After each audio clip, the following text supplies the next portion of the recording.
هلا حبايبي من قناة مرسيليا المنوعة، رجعت وياكم وفيديو جديد.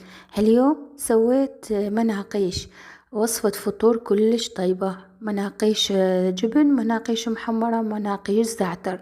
بالبداية جبت جبن جودة وخليت نعناع عليها بهذا الشكل. والمحمرة جبت محمرة اللي هي دبس فليفلة ومعجون طماطة وسمسم وحبة بركة وزيت، وخلطته كل الزين. والزعتر خليت زعتر وزيت، وهذا الشكل النهائي. هي هاي الحشوات اللي راح نسويها. العجينة سويت عجينة 10 دقائق. بالبداية خليت خمرة وماي وشكر وشوية طحين، يعني ربع الكمية، ونخليه 10 دقائق. بعدين نخلي كل كمية الطحين إلى تصير عجينة كل زين، ورأسا نقدر نشكلها. جبت العجينة مالتي وسويتها يعني دويرات صغيرة، ودا افتحها بالطحين. طبعا الحجم يعني تريدوها كبار تريدوها صغار بكيفكم حبايبي. اني يعني جبن والزعتر سويته كبار، والمحمرة سويته صغار. هسه بهذا الفرن الكهربائي هذا كل زين حبايبي، فراح اخلي فوق بالبداية، وراح ابدي بالجبن، افرش الجبن عليها، ومن يستوي من تحت رأسا اخليها ادخلها للفرن حتى يتحمص من فوق. هكذا راح اسوي كل الكمية. شوفوا حبايبي استوى، اخذ لون زين من جوا. راح ادخلها بالفرن.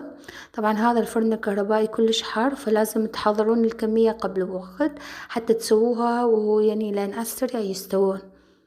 شوفوا طلعت الريحة تخبل والطعم دمار.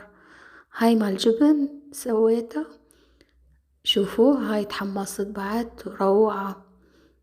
هوني بنتي حبت اخلي بالجبن شوية سلامي، طلعت دمار. هسه دا اسوي، تشوفوا الحجم صغير سويت مال محمرة، هم دا افرشها ومن تتحمص. والمحمرة طلعت كلش كلش طيبة. مثل ما قلتلكم خليت دبس يعني فليفلة ومعجون طماطة وسمسم وحبة بركة وزيت، واخلطه كل زين. الريحة والطعم دمار. هسه حبايبي راح اسوي مال زعتر. اهم شي من تسوون الزعتر لا تخلون على الاطراف، لان مثل ما تعرفون هذا زيت، حتى لا ينزل ولا يعني يحترق الزيت وهذا، فالاطراف لا تقربون عليها يعني الحشوة.